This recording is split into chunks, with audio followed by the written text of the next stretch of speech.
Rich, do you remember the movie Angels in the Outfield? You know, that's one of those movies where I vaguely remember a plot about a kid playing for the Angels, not the Bears. The Cubs. That's Rookie of the Year, but I don't know the plot in its entirety. Why do you ask? Yeah, so he doesn't play for them. He sees Angels and he sees them helping the actual baseball team out, right? I watched it recently with my daughter. It is as putrid as you probably think it would be. It's a terrible, terrible movie when you go back and watch it. It was fine growing up, but it's terrible right now. But I was thinking I might need, Christopher Lloyd was the main angel in that movie. I might need to do the little angel sign, flap my wings a little bit, get Christopher Lloyd down here, and fix my Kamani Vidal and potentially Tyrone Tracy lineups. I'm JJ, and I've been playing in best ball leagues for years. But there are people out there who play a lot more than I do, and there are people out there who have won a lot more than I have. And I want to learn from them. This season, I'll be documenting my journey of max entering Underdog's Best Ball Mania contest. And I'll be doing so with guidance from some of the most successful best ball players on the planet. This is the year where things start to change. This is the year where I officially become a best ball bro.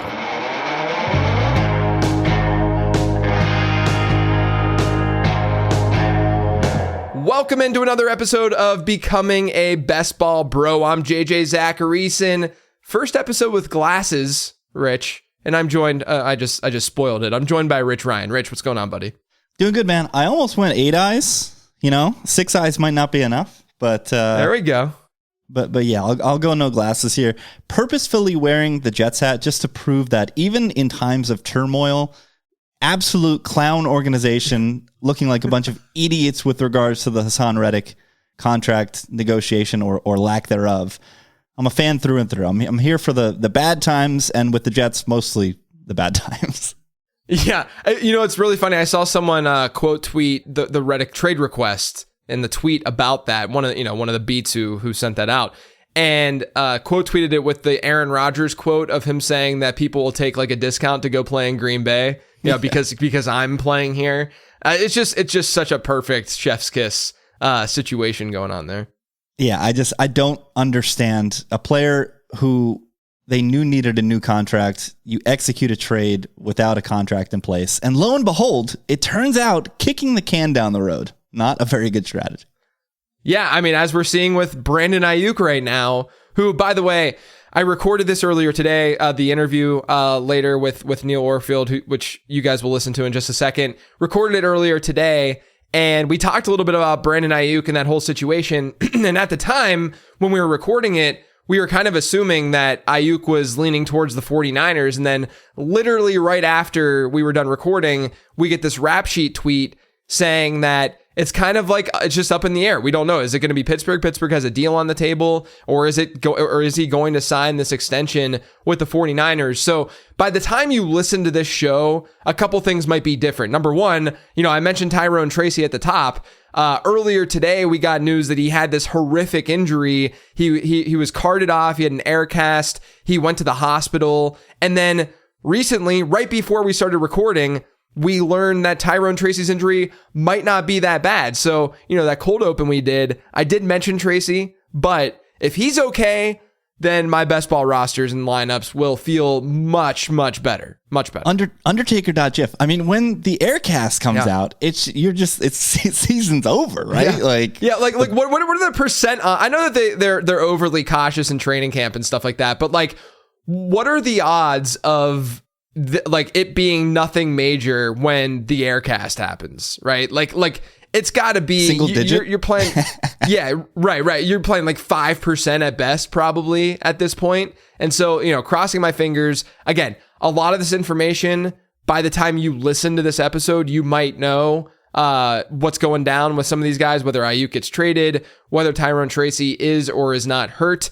But let's hope that we get some conclusions soon for the Ayuk stuff, and let's hope that Tyrone Tracy, not just for our bags, that's not the most important thing. Most important thing, it's just, I feel like the older I get, the more devastating those injuries feel to me with these younger, a rookie who just worked his butt off to get where he is, and just a devastating injury like that. It's sort of like watching like Cam Akers the last couple of years with the Achilles. It's like, come on, man. Like, give this guy, or J.K. Dobbins, like, just give this dude a break. Like, he deserves a break. He's clearly working his butt off to get back on the field.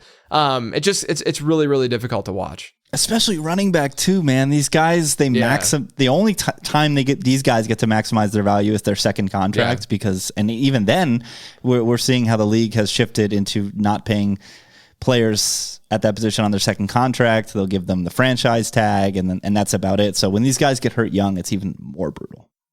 Yeah, absolutely. I want to talk about last week. Greg Bryant, listener of the show, gave two draft guides, and we were talking about how this episode will drop at 6 a.m. Eastern on Wednesdays, and it did.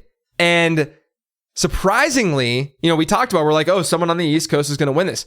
Surprisingly, the two winners happened about 20 minutes after 6 a.m., and the two winners were not in the Eastern time zone. One of them was in Wisconsin. The other one was in Iowa. I saw one email was someone was at the gym at like 4:30 in the morning, and that's why they were able to get the guide. So a couple early birds got the W there, which is good to see, because I didn't want it to be super, super East Coast biased. Big Ten stand up. Defense wins championships. Heart of America. Rich, there's one topic that I definitely want to get to today, and that is Kamani Vidal. We had a report come out, not really a report, it was an article projecting the 53 of the Los Angeles Chargers. It's from Daniel Popper of The Athletic, and he came out and said that he thinks the Chargers carry 4 running backs, and those 4 running backs are Gus Edwards, J.K. Dobbins, Isaiah Spiller, and Jarrett Patterson, not Kamani Vidal. And the fantasy football space has been losing their minds, because there's a lot of truthers out there, and there are a lot of people who were pooping on the truthers throughout the offseason who are now victory lapping based on this article. So I want to throw out a few thoughts about this, because I really haven't had a platform to do so, and I don't really want to go to Twitter and have a nuanced conversation, because that's just not what Twitter's for at this point. So my feeling is, I do think there's this possibility. Kamani Vidal got injured early on in training camp, and he hasn't shown off his abilities. Whether they're there or not, we don't know fully, right?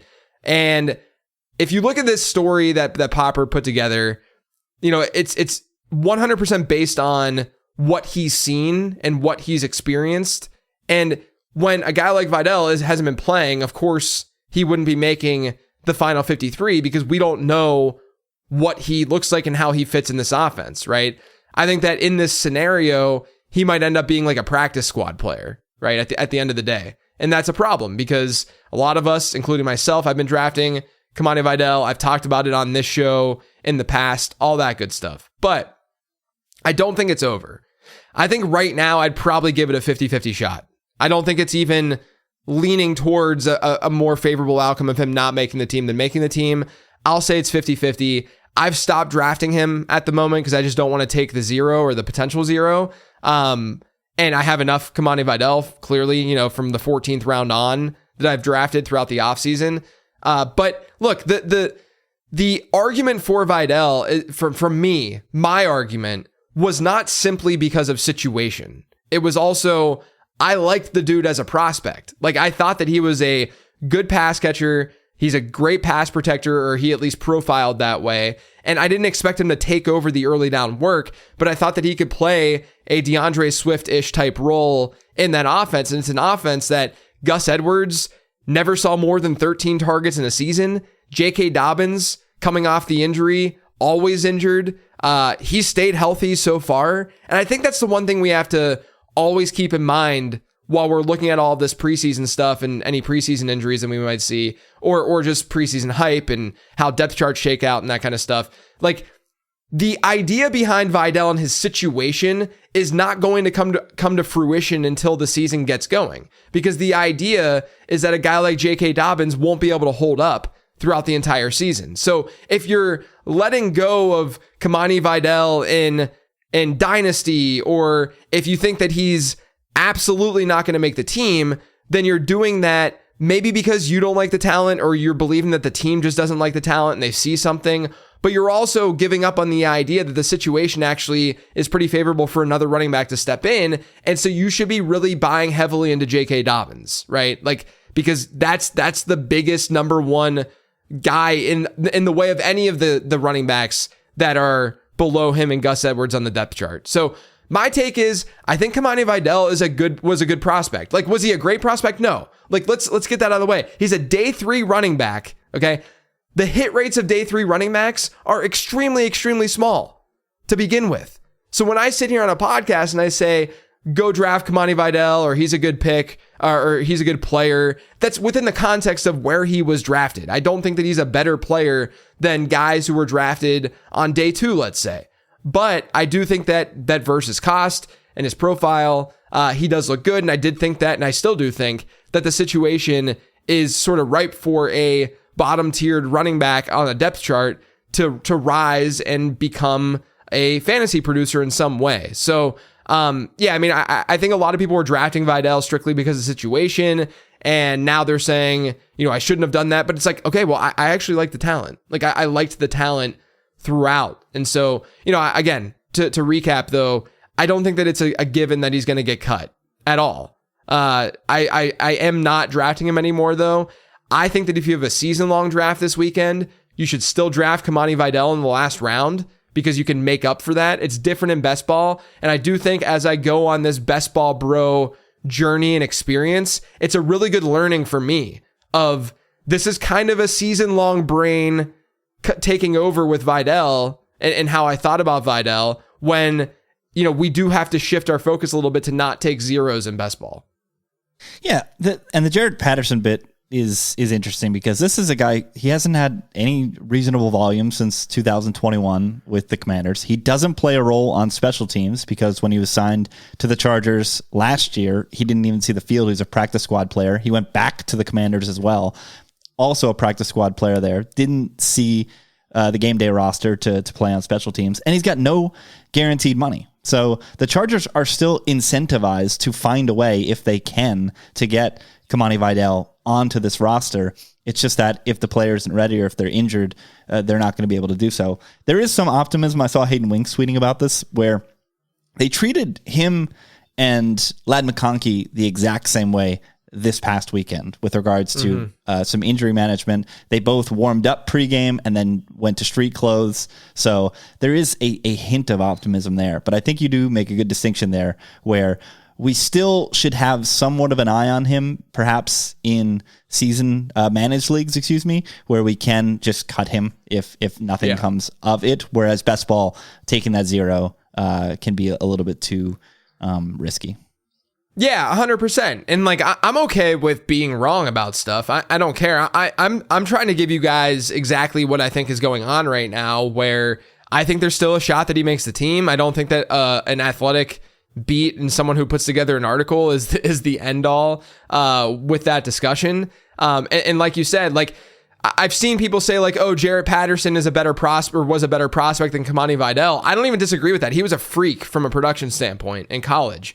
The problem is we have a relatively large sample now of him bouncing around the NFL. And so, could he have gotten it together? And could this coaching staff in particular just really, really like him? Of course. But we got to use the evidence that we have. And I still think that straight up the potential, the upside still would favor a guy like Vidal over Patterson. And the reason we're not bringing Spiller up is because he is a special teams guy and would be able to hypothetically, fill that role. I do think they're going to carry 4 though, because they do have a lot of question marks from a health perspective, and it's going to be a pretty run heavy team too. So running back is a position where we see a lot of shifting opinion here in the preseason because we know how important volume is at the position to drive value.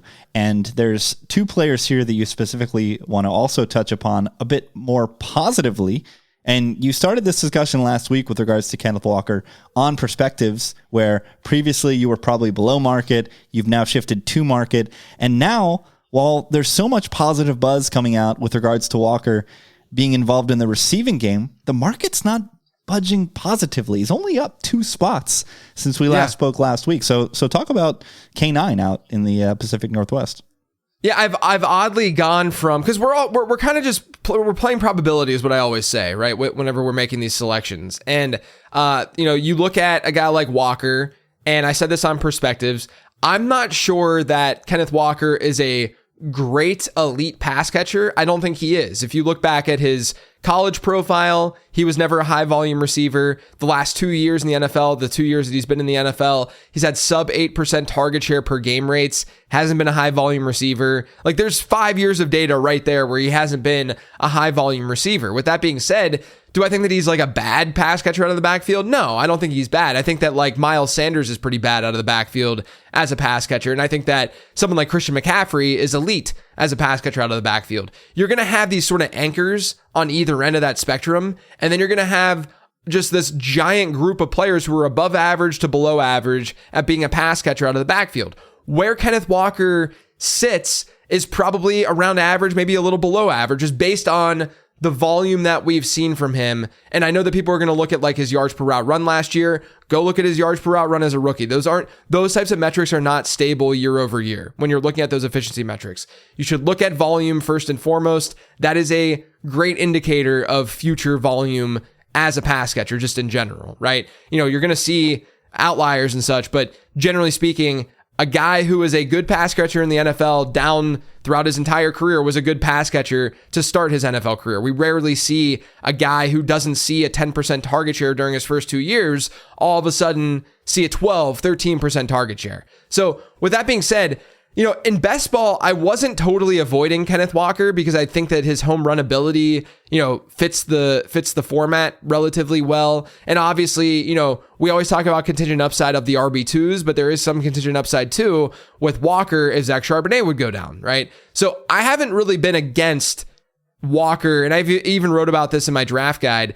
I haven't been against Walker in best ball per se. I just have a lot more Charbonnet, and when people see that, they just assume, oh, you don't have that much Kenneth Walker. I was probably at like 5%, 6% maybe Walker before all of this happened, right? So I was below market, but it wasn't like I was completely fading him.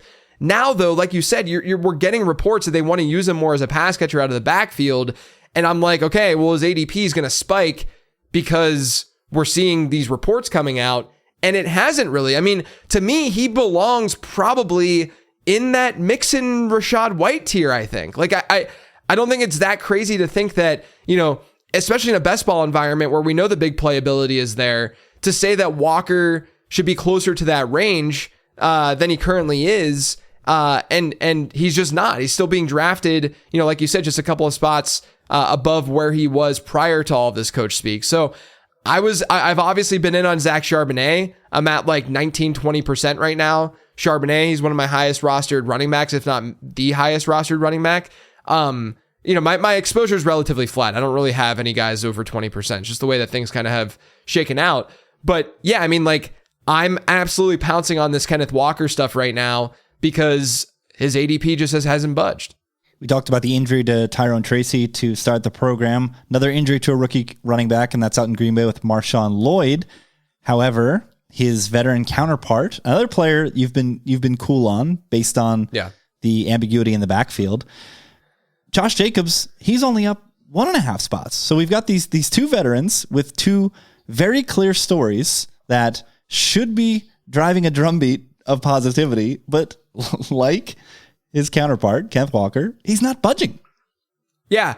Look, I feel stronger about a Jacobs fade than I do a Kenneth Walker fade, like even in season long, right? Like I felt like that all summer. I've just not really bought into Josh Jacobs based on Matt LaFleur's history. Jacobs had a really rough season last year. His explosiveness wasn't totally the same, especially when you look at like 10+ yard runs. Rich Rebar and I talked about it at length on the episode of Late Round Podcast from yesterday.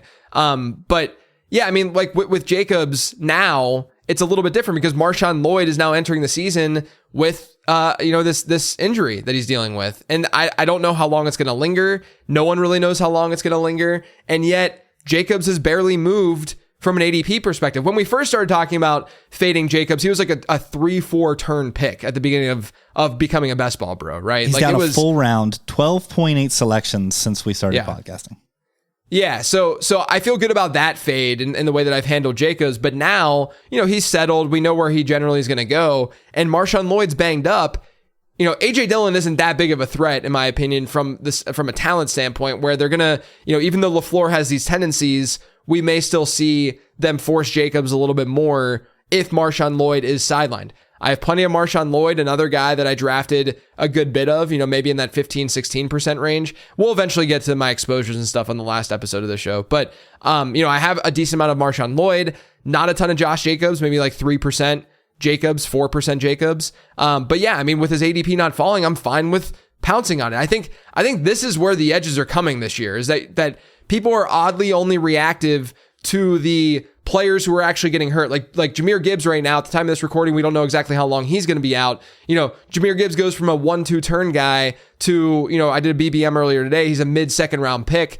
Things are definitely shit. And that's a lot of equity when you're talking about early rounds. But that's himself. I haven't really seen what's going on with like David Montgomery quite yet, but it seems like the effect, we have like the cause of these individual players, but the effect of that hasn't really been shifting as much as I thought it would. We saw it with Deebo Samuel, with the Brandon Ayuk stuff, but not George Kittle, not Ricky Pearsall, not Jawan Jennings. So I think that having that understanding of how things sort of trickle down on a depth chart can be really, really helpful this time of year. The place where I am seeing a lot of ADP moves at running back are kind of these later round dart throws where people feel like it's almost like a mystery box. So I put 3 in the show sheet here. Chase Brown is up 6 spots. He's up 20 spots since we started. Braylon Allen is up 9 spots week over week, up 33 spots since we started potting. And then you've got Jordan Mason with this buzz about him perhaps being the number 2 behind Christian McCaffrey. He's up 13 spots. He was completely undrafted for the first 7 weeks of the show. So I feel like people are just favoring these kind of mystery box options that are more dart throws, as opposed to players who we know are going to see the field, and we kind of are learning that their volume could be more than we suspected in pretty good offenses. I wonder how much of it has to do with people having priors. The Jordan Mason thing's a little bit different because, he's looking like he could be the RB2, so naturally people are just kind of going to throw a dart in the 18th round and see what they get out of him. But like Braylon Allen, a lot of people, my model loved Braylon Allen, and I was subjectively kind of like pushing him down a little bit in my rankings, which seems like it was a mistake because I need to just trust my model all the time at this point.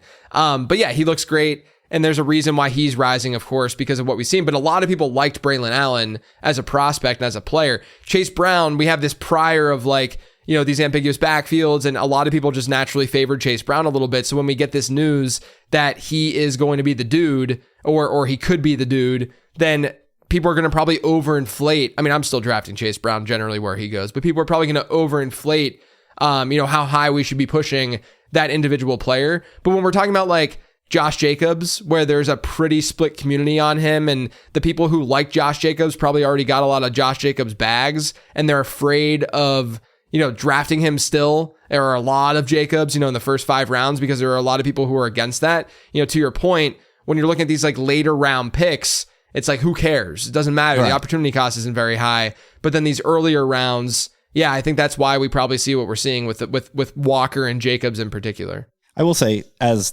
the resident Jets fan here, Braylon looked great. The thing that I took away the most was it feels like the line could be fixed, which I think has as much of an impact perhaps on Rodgers and the pass catchers as well.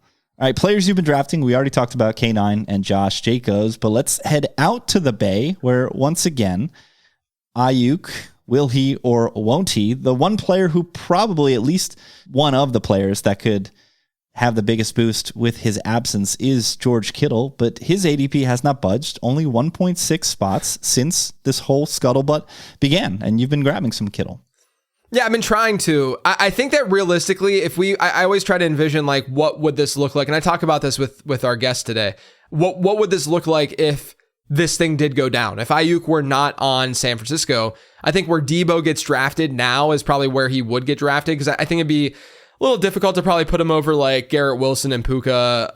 But I think putting him over someone like Drake London or even Marvin Harrison makes sense, especially in a best ball environment.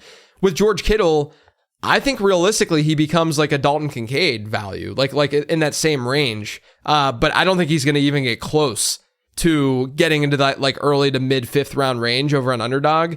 So yeah, I mean, I think that he could rise and he will rise if the Ayuk thing officially happens. And if he does move, I think right now that whole thing is just 50-50. Like we don't know either way what's going to go down, but I'm fine with buying into it because again, his ADP hasn't budged. And I actually thought that Kittle has been an okay enough pick to begin with, like regardless of all of this. And so now you add this extra layer of his target share could be more consistent and we won't have even the crazy roller coaster that we always get with George Kittle. I mean, he could really, really crush this year if they lose Brandon Ayuk. But even if they don't, I think that he's still a decent pick.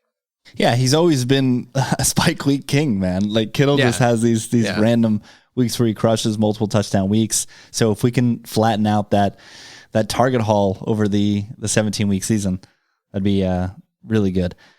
All right, round 18. Some guys you're throwing some darts on. We talked about Juwan Jennings. Still love that. But some other younger guys here, rookies, Javon Baker, we got Johnny Wilson, and the buzz out here in LA. Has McVay done it again with Jordan Whittington? The Jordan Whittington stuff is interesting to me. He's kind of like a hybrid, not hybrid. He started his college career as sort of like a hybrid player. Like he could play in the backfield and play some running back and stuff. I remember doing his research for his profile for the prospect guide. And I remember looking at what my model was saying in terms of draft capital delta, which is where a guy was drafted versus what my model is saying about that player, and just kind of subtracting the percentiles of draft capital percentile minus overall what percentile he and what his score generally looks like. And he had a favorable draft capital delta, and that was driven a lot by a teammate score that I have in the model because he played alongside A.D. Mitchell and Xavier Worthy. And so naturally, you're not going to have as strong of numbers playing alongside those guys. But he is kind of a versatile guy. Like his numbers weren't overly amazing. I don't think this is, I sent a tweet out that said something along the lines of like, there's not going to be a this year's Puka Nacua, even though every content piece says there is a this year's, who's this year's Puka Nacua. Of course. And a lot of gotta get those clicks. Yeah, right. Exactly. And a lot of people are responding saying that it's Jordan Whittington. Look, I get the buzz, I get the hype, and we literally just saw it from this team last year. But there isn't, with Puka Nacua, there was at least a crazy per route run profile in terms of his production that does not necessarily exist for a guy like Whittington. And so I'm much more inclined, of course, I'm working in hindsight, but I'm trying my best to only think of them as prospects. Nacua and Whittington, like I do think that Whittington will play and can play the slot, which could be a little bit interesting given what they have. But I think that they'll want to use Cooper Kupp there a decent bit. And, they liked what they had out of DeMarcus Robinson down the stretch. And DeMarcus Robinson's a good blocker, and they love to have good blocking wide receivers in that scheme and in that system. So do I think Whittington is the wide receiver 4 who could see some work in the offense scattered out throughout the season and maybe, a little bit of an uptick if one of these guys gets hurt? Of course, yeah. So I think that because of that, he's a decent 18th round dart throw at this point. But from a season-long perspective, I don't think he's really draftable right now. If we see something in week 1 like we did with Puka last year, like last year I was saying, even in my draft guide, I said Puka Nacua was a late-round dart throw, right? Like to me, this is not the same situation. This is similar to how people speak to me about Isaiah Pacheco to Deneric Prince, where I liked Pacheco a lot as a prospect. The Chiefs have rotated in another number 2 running back this week. Yeah, but like R.I.P. Deneric Prince. Exactly. Like you've seen it in the Discord for the last year since the Chiefs got Deneric Prince, where people have said, hey, Jay, like, should I be picking him up in Dynasty and stuff? I'm like, sure, throw the dart in Dynasty, keep him on your bench. I'm not like, whatever. I don't really care about that, but don't expect the Isaiah Pacheco outcome for him, because Pacheco was a better prospect. There were a lot of more favorable marks for a player like Pacheco than there are for Deneric Prince. He did not have the same type of production profile. I feel similarly with Whittington versus a guy like Puka Nacua, where at least Nacua had some really, really intriguing yards per route run numbers that you could latch onto and say, why wasn't BYU using him more than they were using him, right?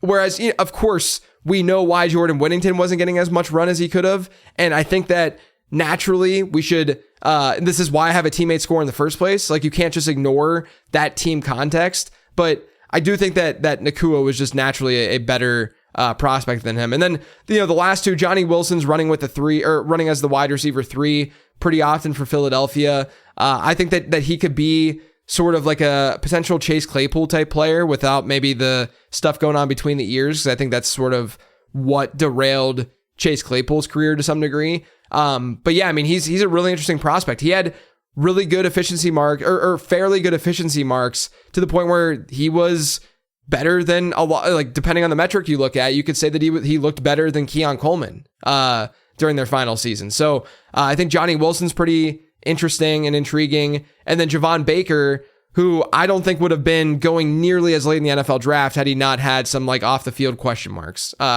Really good prospect. I thought that he was just a very, very solid. He had very, very solid marks across the board within my model. Baker's one of my highest rostered wide receivers right now. I like throwing, like I have Jalen Polk, I have Demario Douglas. We've talked about Douglas plenty on this show, but Polk's ADP has risen quite a bit over the last couple of months. Fortunately, I got him pretty early on, and I haven't drafted him as much of late. But I do think Javon Baker, he sometimes goes undrafted in these drafts. Like, I've still seen that. I've gotten him at 18-12 before, like in the very last pick of the draft. So to me, Javon Baker, I still think has a non-zero chance of being the wide receiver you want out of New England. I'd still rank it as Polk, Demario Douglas, and Baker. But Baker, I think the gap is just like, I think Baker should be a 17th round pick instead of an 18th round pick. Yeah, Jalen Polk, 24 picks since we first started. Yeah. 2 full rounds Crazy. Of steam for the rookie in New England. Yeah, for me, going back to the Rams real quick, if there's one clear thing to take away from Los Angeles this weekend, it's that they sat all of their starters on offense, and that included Colby Parkinson, who continues to go in the 200s, up 0.7 spots since last week. This guy is the tight end 1 in LA. Yeah, I like that call a lot. I'm in the Kings Classic, which was a draft that we did in Canton that we do at the Fantasy Football Expo each year. There's 2 leagues. It's kind of like a relegation system. And I was drafting, you do a snake draft and then an auction draft back to back. And it's intense. I was drafting for like 7 straight hours. It was a pretty intense, nerdy situation there. But I got Colby Parkinson in one of those leagues. Same exact reason, same exact logic. He could have a legit role this year. Anyway, let's get to this interview, man. I talked to Neil Orfield. He's a high volume best ball player. He's been very, very successful in the DFS space. He does work for sites like Fantasy Points, Roto Grinders, 4for4. He also has his own YouTube channel. He talks about that at the end of the interview. We chat about coach speak, how it impacts his drafts, how injuries are impacting his drafts. Like I said, we talked about some of the stuff that we just talked about, but also like the Brandon Ayuk trade and such. But how he's drafting now versus how he was drafting in May and June, and tons more. It was a great interview. He's a great guy. I think you guys will enjoy it. So without further ado, here is my interview and chat with Neil Orfield. This episode is sponsored by Underdog Fantasy. If you haven't played over at Underdog yet, now's the perfect time. There are tons of different best ball leagues that you can join, and there's definitely a league out there that fits what you're looking for. And you can use all the things that I've talked about with guests on Becoming a Best Ball Bro to crush those drafts. But like I said, now's the right time to join up. Because if you go and you sign up and use promo code LATEROUND, you not only get a nice deposit offer, but you also get a free late round draft guide. That's a $25 guide emailed to your inbox after signing up for absolutely free. So head to UnderdogFantasy.com, sign up using promo code LATEROUND, and make a deposit. I can confirm it's a really, really fun platform to play on. Now back to the show. All right, Neil, even right before we hopped on here to start talking best ball a little bit, we get word that JJ McCarthy has an injury. Tyrone Tracy seemingly has a long-term injury, or at least that's the scare right now. By the time folks listen to this episode, they will probably know what's going on with those players, or exactly what's going on with those players. So we're in this period right now in August where there's a lot of injuries that are occurring across the league. And when those injuries occur from a best ball perspective, are you automatically sort of taking those players off your draft list. Now, obviously, someone who's out for the year, you would take them off of your draft list. But, we've seen some injuries like with DeAndre Hopkins, for instance, or even a Hollywood Brown, where, they're not out for the year by any means. Either guy could hypothetically play week 1, but, they might be out week 1, week 2, or into the start of the season. How do you approach that? Are you saying, yes, I'm going to fade these guys because I don't want to deal with these injured players, and that's just a sign of what's to come? Or are you taking on that discount? Yeah, I mean, it really depends on the player and how bullish I was on them prior to the injury, how serious I think the injury is. So the example, JJ McCarthy, he was an 18th round pick anyway, so I'm not going to be buying JJ McCarthy now when I don't need to, when there's uncertainty with that injury.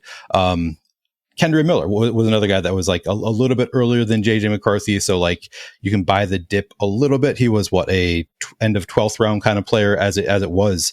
I stopped buying into Kendre Miller at that point for a little while, where I'm like, it sounds like there's real cut risk potential here with the coach speak kind of being like, if you can't even, get on the field, you're not going to make the team. So that's a situation where I kind of did. I wouldn't say I removed him from my board entirely, but kind of moved him down into that 17th, 18th round range.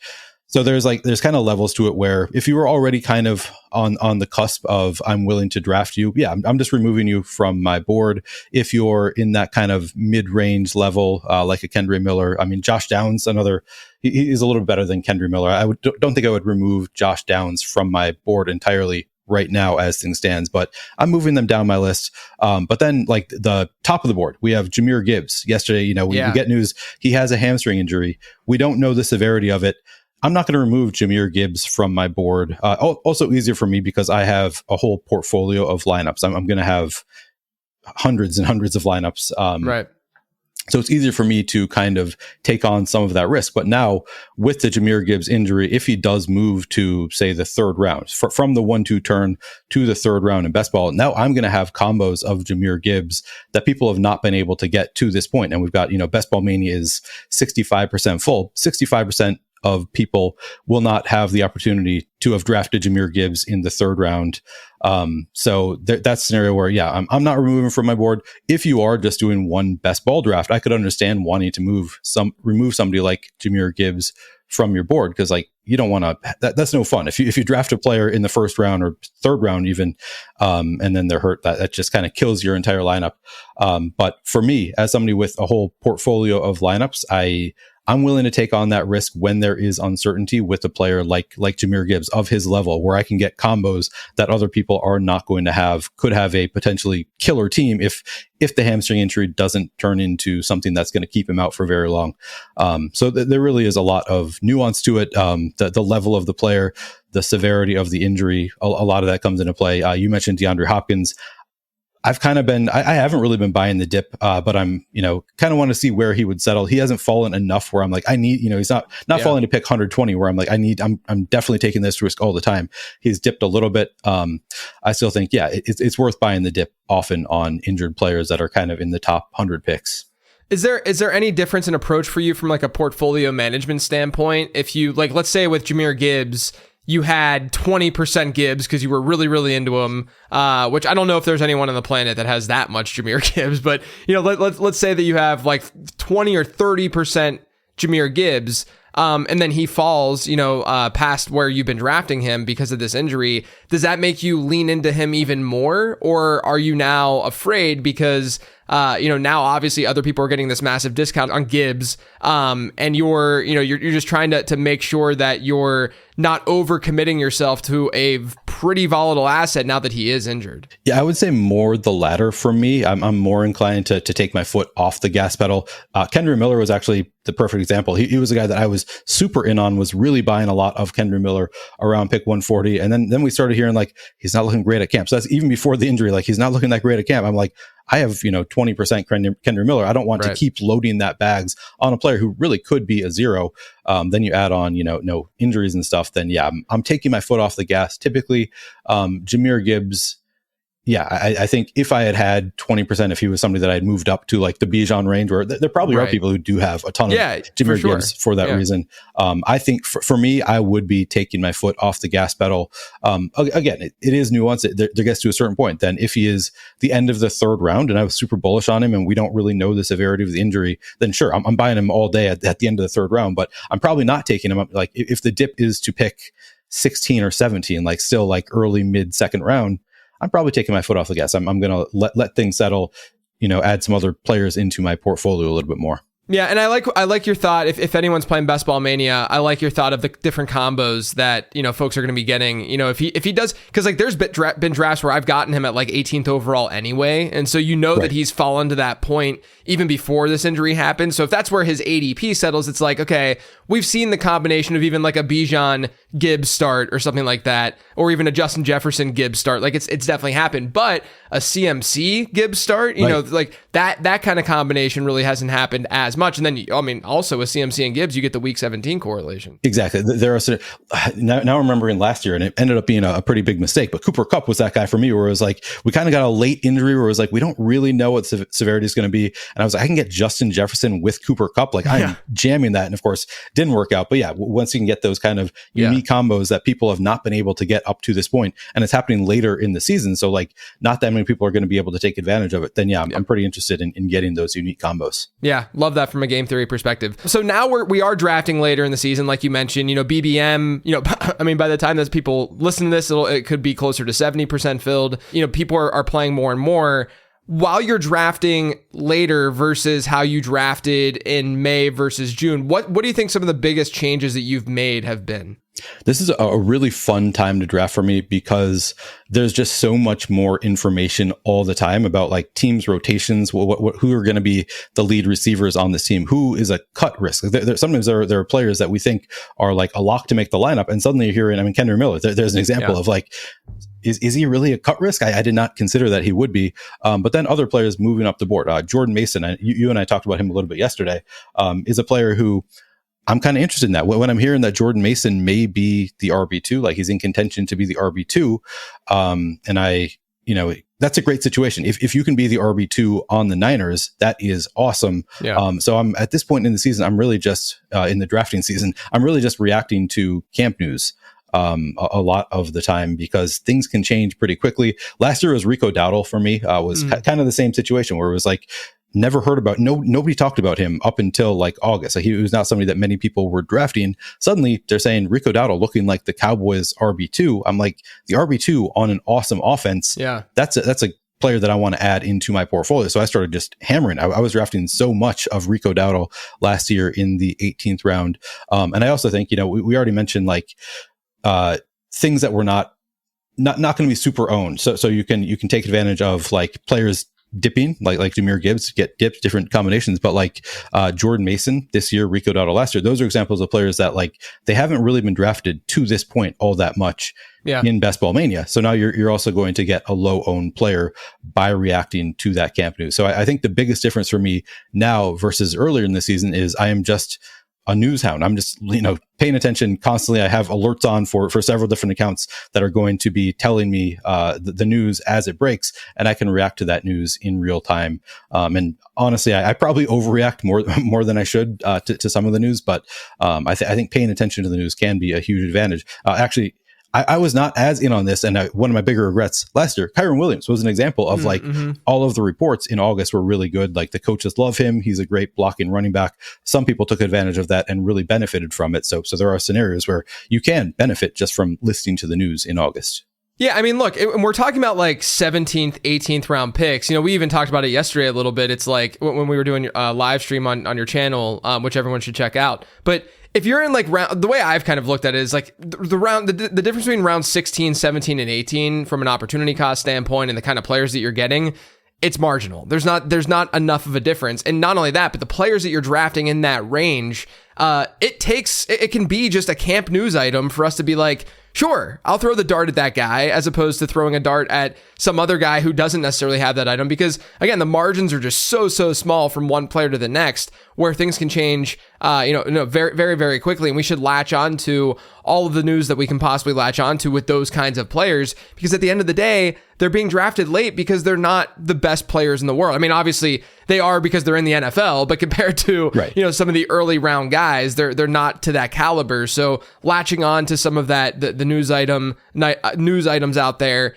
and coach speak to some degree seems like a smart idea. Speaking of coach speak, sounds like you are leaning into it a little bit, maybe more than most, as you said, but how much do you care about coach speak? And has there been sort of a coach speak item or two throughout the last month or two that you've really latched onto and said, I'm gonna go in on this player based on what this coach is saying? Yeah, so I do pay attention to coach speak. As I said, I probably overreact sometimes to some of this news, but I do think you can get, if you listen to what the coaches are actually saying, you can learn things from the coaches. I think Matt LaFleur yesterday came out and said he wants to vomit when people talk about wide receiver ones, which, doesn't seem like that much of a, what is your takeaway from that? My takeaway from that is it kind of makes me like Dontavian Wicks a little bit better, and it kind of makes me like Jayden Reed a little bit worse. If they are going to run, which has kind of been our inclination all summer, has been like the Packers are going to have a wide receiver rotation. I made a tweet about Dontavian Wicks, a bullish Dontavian Wicks tweet last week, and somebody who responded was like, I'm a Packers fan. He's the wide receiver 4 on the Packers. Why would you want to have Dontavian Wicks on your team? And that's, a valid concern if you think the only reason he played last year is because Christian Watson got hurt and then Jayden Reed got hurt. So he had those opportunities. But I think, listening to what Matt LaFleur is saying, we don't have a wide receiver 1. We have several wide receiver 1s. We have several guys who can do lots of different things, does make me think it is more likely that what we have been sort of assuming all along, that Dontavian Wicks is just going to be part of a rotation as opposed to just having contingent value if somebody goes down, seems more likely to me that he maybe is going to be just part of that rotation. The way Matt LaFleur has been talking about his wide receivers, no, we don't have a wide receiver 1. We have a lot of different wide receivers who can do a lot of different things. That makes me, more bullish on the guys who are being drafted later, who were kind of concerned about them being part of that rotation, and a little bit more bearish on the guys who maybe we were thinking maybe he could be. Maybe Jayden Reed does get up to 95% snap share, rep participation, whatever this year. Makes me think it's probably less likely that that Jayden Reed does have 90+% route participation if Matt LaFleur does really think he has a wide receiver rotation going on. So there's an example of coach speak that I'm listening to it a little bit. You don't want to overreact to things. I'm thinking back to DFS last year. That there was a slate where the Seahawks were on an island game. So I was doing a showdown breakdown, and right before I went live on a stream, somebody tweeted at me and said, "Hey Neil," an audience member from the show, "Hey Neil, check this out. I think that this could be Kenny McIntosh week, or McIntyre. McIntosh. Kenny McIntosh week. Look at what Pete Carroll said." And it was a Pete Carroll quote that a beat reporter responded and been like, "Looks like Kenny McIntosh could get some run on Monday Night Football." And then this guy tweets at me and says, "Hey Neil, we need to be jamming Kenny McIntosh." And I saw this right before I went live. I was like, "Oh, that's kind of exciting, this news item."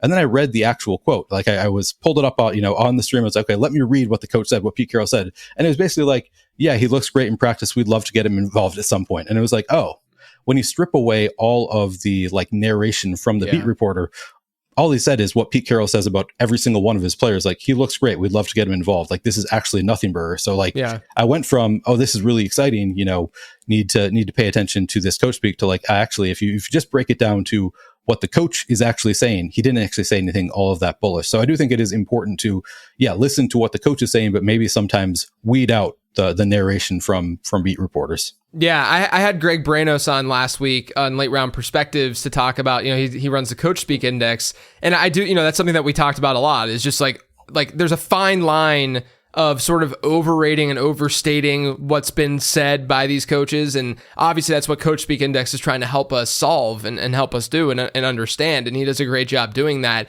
But, I always lean in on just asking the question, does this make sense? Right? Right. Is this logical? And you look at the Green Bay situation, does it make sense for them to have a rotation? Yeah, because each of those guys do different things at wide receiver and can do different things at wide receiver. So yeah, that should be the expectation. Now, obviously from a contingent upside standpoint and all that kind of stuff with injuries and whatnot, you can go down that path, but strictly from if they're all healthy standpoint, I think the expectation should be that there's going to be some sort of rotation based on, and it's similar, like Matt LaFleur has also talked about a rotation out of the backfield. He he has openly talked about it. If it's coming from the coach's mouth like that, I think that it does matter to some degree. And then you have the evidence, right? You have the backing of how Green Bay's used their backfield, historically under LaFleur, how he used his backfield when he had Dion Lewis and Derrick Henry. There is at least evidence there. And when there is that evidence, that's when I'll lean in on that coach speak a little bit more, which is seemingly what, you're saying here as well. So I think that's a really good way to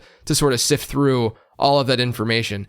So speaking of all of this, given everything that we just talked about, have there been some players that you're drafting more frequently this month now than you've been drafting, let's say, in May, June, and July? Yeah, so unfortunately, you just gave me kind of one example of a player that I'm drafting more. Josh Jacobs. I was super in on Marshawn Lloyd, because, like you said, there's a lot of evidence. We have a lot of history of Green Bay using a split backfield. Marshawn Lloyd is kind of this exciting new player. The coaches were also, speaking about him glowingly, like this guy could be a big hit for us this season.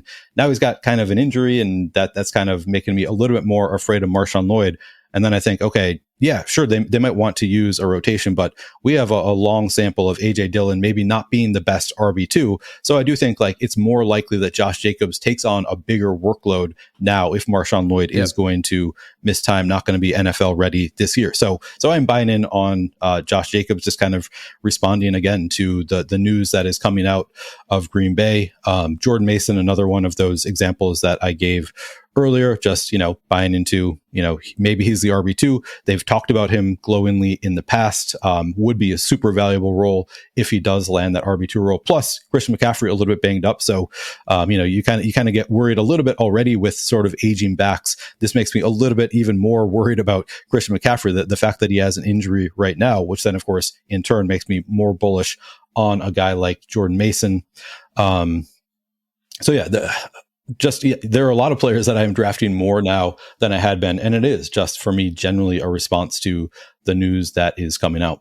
Yeah, it makes sense. And the Josh Jacobs stuff, what's really interesting too, is that oftentimes, and maybe you've seen differently, but it doesn't seem like his ADP has shifted that much since the Marshawn. Yeah, right. So like in instances like that, like for me, Jacobs was more or less, I say fade. I was probably at like 4% or something like that, with 4 or 5% or so. And I was heavy on Marshawn Lloyd, let's say like a 13, 14 to 15% or something. But, when news like this happens, I have found it as I'm going on this journey of becoming a best ball bro and doing more and more drafts. I have found that the reaction, as it happened, sure, like if you're in a singular draft, like yesterday after the Jahmyr Gibbs news hit, I did do a BBM and he did go in the mid-second round. It wasn't, he wasn't a 1-2 turn guy, but there are still some players where like it's not as glaring and obvious and the draft capital isn't as high, like a Josh Jacobs, where it seems like there's a slower reaction, to that injury occurring. And you could make the same argument for someone like Kenneth Walker, where it's not even related to injury or anything, but we've gotten some favorable reports. We've heard them talking about him strictly as a pass catcher. And I'm thinking to myself, like, I got a lot of Charbonnet because of the contingent upside and such. Same. And so, but then, I was at like 5% Kenneth Walker. Now I'm just getting, his ADP has barely shifted. And I'm thinking to myself, okay, I can now kind of hedge this pretty easily because nothing's really changing with Kenneth Walker due to what the coach speak is and what's out there right now. So that's been kind of shocking to me. Have you found that happening as well? Yeah, I mean, that happens all the time. It's not, I think like Underdog, it's a pretty sharp community in general. So I think most of the time, like the reactions are kind of appropriate, but I'm surprised every year. Last year it was Alexander Mattison. When Dalvin Cook got cut, it was like, we already knew this was going to happen, but still when Alexander Mattison became the running back, he jumped like 3 rounds in ADP. So there are still inefficiencies like that where you see the market, I thought this was baked in and it wasn't baked in as much as I thought. And then, you give, that is the perfect example with Kenneth Walker, where it's like everything is so bullish, yet the market isn't really budging there in general. Michael Pittman, I would throw out there as well. Josh Downs has a high ankle sprain. We don't know how much time he's going to miss. I was pretty out on Michael Pittman. This just makes him a little bit more viable at ADP than he was previously. So, there's situations where it's like the ADP is not really budging. I feel like it should be budging. Maybe now is a time to buy in on that player. Yeah, and get some exposure. And now I'm not going to feel crappy if and when Kenneth Walker has a monster season this year because I'm getting my exposure to him. It's nice. So by the time this publishes, we've had this crazy drama going on with Brandon Ayuk. So who knows what's going to happen with that Ayuk situation. But at a high level, when there is that uncertainty in the market, do you find yourself buying into that uncertainty or just kind of letting another team deal with it? Like, for instance, with this Ayuk stuff, have you been drafting Debo higher? Obviously, if Ayuk leaves, then Debo will be a 1-2 turn guy consistently, right? And then at the same time, maybe you're avoiding George Pickens because Pickens probably loses it. I mean, at least a round, maybe 2 rounds of ADP and value, if Ayuk were to go to Pittsburgh. Have you reacted to that at all? Or are you kind of just saying, I've drafted a certain way over the last 3 months. I don't need to necessarily lean into that situation, because of the way my portfolio currently looks? Yeah, I definitely react pretty quickly to these things. That example, I felt really sharp for a little while, not looking as sharp now. But I was doing a ton of Brandon Ayuk's traded teams. So I was drafting, Debo mid-second, then take Kittle, maybe slightly ahead of ADP, add Ricky Pearsall onto that team, and just doing these Niners stacks that just like you make the assumption that Brandon Ayuk gets traded. Well, suddenly all of these guys look like awesome values. So I did plenty of those types of builds when it was looking more like Ayuk would get traded. They weren't really Debo budged in ADP. Like Debo was going a little bit earlier. We didn't really see that much budge from Kittle or Pearsall. Right. So it's still really easy to get them. Yeah, I was taking advantage of that. Like these guys could be absolutely smash picks at ADP if Ayuk gets traded. And for a little while, I was looking more likely than not that he would be traded. So I was very much buying in a ton of Kittle and Pearsall and to some extent Debo. But as I said, Debo did move up, so it wasn't, as much of a value there. But yeah, I was very much buying in on the Ayuk stuff. And at the same time, you could have played it the other way. I didn't do as much of the buy in the dip on Ayuk. And Pickens, actually, both Ayuk and Pickens were kind of dipping for a little while. I kind of wish that I had played it that way more. I was leaning pretty heavily into the Ayuk does get traded. I wish that I had leaned a little bit more in some lineups, in different lineups. Obviously, you don't want to do it within the same lineup, but in some lineups, making the bet that Ayuk doesn't get traded and, take advantage of the dip on both Brandon Ayuk and George Pickens because, they're dipping from where they were and the situation potentially has not changed. So I do like reacting to the news, and I'm not afraid to play it both ways, to play it like Ayuk gets traded, to play it like Ayuk doesn't get traded. You can kind of try and build unique super teams. And at the end of the day, like my teams that I built where I made the assumption that Ayuk would get traded, it's not like they're dead. Like as I said, I was getting Pearsall and Kittle at ADP anyway, or close to ADP. Yeah, I think that's the key is like when you don't have to manipulate ADP and like reach for these guys by a crazy amount, why not just do that and lean into the whether it be 50-50 chance at the time or whether it be even a 5% chance. Because like at the end of the day, we all have been talking about this all year about how the second round of these best ball drafts are just so flat, right? And how like a wide receiver you get at the end of the second round is not that much different than a wide receiver you're getting at the front of the second round. So if you're taking Debo there, it's like, okay, that's not that big of a deal because Debo was close enough to that kind of tier of player anyway, if not in that tier to begin with. And then on top of that, like you said, it was shocking. This is just another example. Like, why wasn't George Kittle's ADP shifting that dramatically? Like realistically, without Brandon Ayuk, I mean, Kittle would be drafted where Dalton Kincaid goes more than likely, right? Like that's what we're looking at. But he was still in the 6th round. He was still going typically after Kyle Pitts. When this is at the peak of the Ayuk stuff, obviously, now things have shifted a little bit. And, we can sit here and say, oh, those people were right who weren't going after the George Kittle stuff. It's like, no, we're playing probability here, right? At the end of the day. And I do think that, getting a guy like Pickens during that uncertainty and that weird period, Kittle made a lot of sense, right? Right.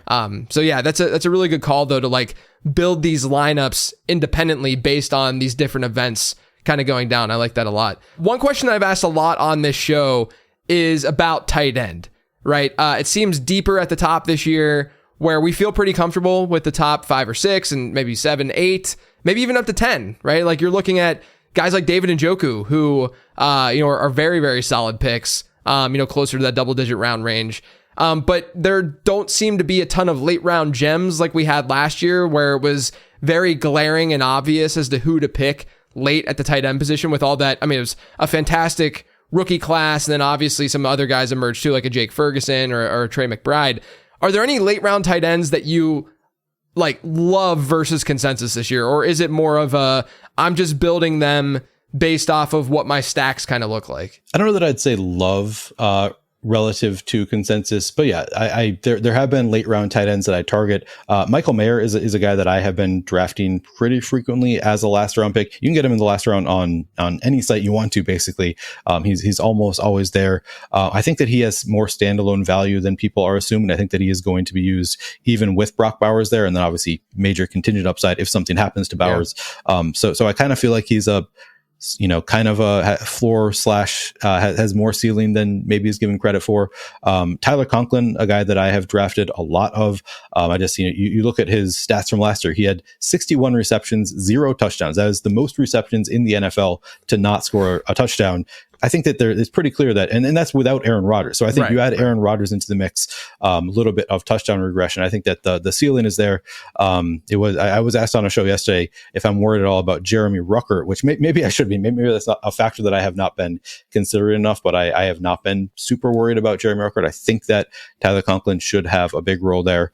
Noah Fant, another guy that I think is just in an offense that should be throwing more, has some upside there. So I wouldn't say that there's any I love this guy in the final round this year. I think in past years, I have had more conviction on late round tight ends, and a lot of them have not really worked out for me. So maybe I'm a little bit gun shy now because I've been so wrong on late round tight ends. I was totally out on Trey McBride last year, for example. So I'm not trying to make that guess as much this year. Theo Johnson, sort of interesting.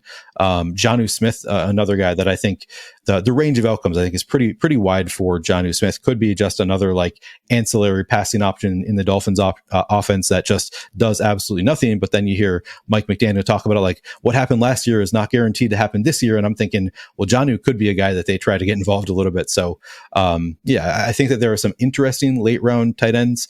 I don't think that I feel particularly great about any of them, like they're slam dunk, guaranteed, floor. I think there's ceiling picks, but I don't think there's a ton of floor late at tight end this year. Yeah, it's been really hard for me to have over 12% exposure to some of those late round tight ends because I'm just kind of throwing darts evenly, because there's just a lot of guys. Like you said, you just mentioned a handful of them, even the Colby Parkinsons of the world. Yeah. It's sure, correlate with my quarterback. Yeah, right. I think that's probably the move. And then you got to hope that the guy that you're a little bit more overweight on just kind of ends up being the tight end that hits. Because chances are there's going to be one or two of these guys in the late rounds that end up being, because we see it every year, that end up being fringe top 10 guys. So I'm with you overall. Are you for or against? I don't even know if I've talked about this on the series so far, but are you for or against a double elite tight end build? I know a lot of people have talked about this and have implemented it as well. Sort of the theory being that not only are you getting, awesome production at the tight end position, but you're also hurting the rest of your room to some degree because they're now seeing a lesser tight end on their roster because you're gobbling up 2 of them. But flip side, opportunity cost is high in doing that. You're weaker at the other positions. Are you doing that at all or often? Yeah, I would say I'm doing it not super frequently. It also depends kind of how you define elite tight end. If you're defining it as, the top 7 tight ends where the ADP is 65 or higher, I would say I'm generally opposed to it. I would prefer not to do it. I still do it occasionally, and normally when I do it, it will be if I have 2 great tight ends that both correlate with other players on my team, or I look at the other available options there and it's okay, Calvin Ridley or George Kittle, and there are other wide receivers that I prefer later over Calvin Ridley. So I can take George Kittle now, be done at tight end. And then I like those later, I'm trying to think who would be a later wide receiver option, Lad McConkey, or somebody in that ilk where it's I don't feel that much better about Calvin Ridley anyway. So depending on what's available, I am willing to do double elite tight end. But then I'm if you expand elite tight end to David Njoku, Brock Bowers, Dallas Goedert, then I'm pretty into it. In part because I really don't feel that great about any tight ends after Dallas Goedert. It gets pretty thin in a hurry for me at tight end. So due to kind of my lack of confidence in the later tight ends, if I can just end with 2 tight ends in the Dallas Goedert or better range, I do it honestly pretty frequently. And maybe it's just because I'm too nervous about those later tight ends, but just being able to finish with 2 tight ends, feel like I'm pretty solid there. I'm pretty into taking 2 tight ends in that range. So it's top 7, probably not all that often. I'd prefer not to take 2 tight ends of the top 7 group, willing to do it in rare scenarios. But if you expand the elite tight end to include guys like Dallas Goedert, then I'm pretty into it. Yeah, I've done that too. I've done that a lot with Brock Bowers, especially just because we know there's a lot of volatility to that profile. And if he ends up hitting, then that's great. And you're not giving your league mates either that chance to have that crazy upside that he has. But we know there's that volatility, and you can still get by if that volatility doesn't hit if you do have one of those earlier tight ends. So I'm definitely with you with some of those builds. All right, now before I let you go, give us a couple of your favorite targets, just anywhere in the draft, guys that you're heavily exposed to this year. Yeah, I'm pretty into the Arizona offense in general. So in the passing game more so, I'm trying to get more in on James Conner. Unfortunately, I'm trying to get more in on James Conner while the entire field is trying to get more in on James Conner. So that's been tougher. But I've been buying into Marvin Harrison Jr. Like I know a lot of people are worried about him being a rookie coming in. Maybe he's not going to be great his rookie year. I'm willing to make the bet that he is going to be a rookie. Just bet on the talent and the situation. He moves into a situation where should be the wide receiver 1 immediately. So I'm into Marvin Harrison. Trey McBride I think is still a pretty great pick. And then of course I love Kyler. You and I actually talked about this yesterday a little bit, that I don't usually take Kyler unless I have one of or both of Trey McBride and Marvin Harrison Jr. But if I have either of them and Kyler Murray comes to me anywhere near ADP, I'm slamming it. I love betting on that offense. I love betting on that week 17 game environment with the Rams. If I can do a full game stack there of the Cardinals and Rams, I love to do that. So I would say the Cardinals, definitely an offense that I'm really into this year. The Green Bay passing game, to some extent, I do have a lot of Dontavian Wicks. It's becoming a worse bet, I think, now as he's kind of getting steamed up. So if he gets into that top 100 picks, then I'm starting to take my foot off the gas a little bit. But I have been pretty into buying into the latter part of that Green Bay passing offense. Seahawks, Bears, I think that's a week 17 game. Both the Seahawks and the Bears, kind of into both of those offenses. I kind of think Caleb might start to get steamed up now, but he hasn't really moved as much as I expected him to after the great preseason showing. So I think buying into that game environment in general is one that I like quite a bit. Yeah, those are all good calls, and I definitely agree. The Seattle one, like I've Geno Smith is one of my highest rostered quarterbacks right now, just because I don't really see a difference. I've talked about this a lot with like pocket passing quarterbacks. When you get into the pocket passers, if you don't, obviously you're not going to draft a naked Tua if you don't have Jalen Waddle, or hopefully you're not drafting a naked Tua. I just don't see a big difference between like Geno Smith to Tua. Like at the end of the day, like is there really the way they score points and what they might be able to do this season? So I'd rather just take the value, and then obviously there's many outs to get a Seahawks wide receiver or Seahawks piece to be able to pair him with Geno Smith. So I love those calls. Neil, it was great to chat with you, man. Let everyone know where they can find you and your work. Yeah, so my work is all over the place. You can find me on Twitter at PlayerQDFS. I'll be doing work for Fantasy Points this year, Roto Grinders, 4for4, and then of course I have my own YouTube channel called The Flannelverse, where I will be doing showdown breakdowns this NFL DFS season. But yeah, primarily on Twitter at PlayerQDFS. Awesome. I'm on Twitter at LateRoundQB. Make sure you check out the Late Round Draft Guide over on LateRound.com. Take advantage of that Underdog promo. You can get that guide for absolutely free with promo code LateRound. But otherwise, everyone, as always, thanks for tuning in.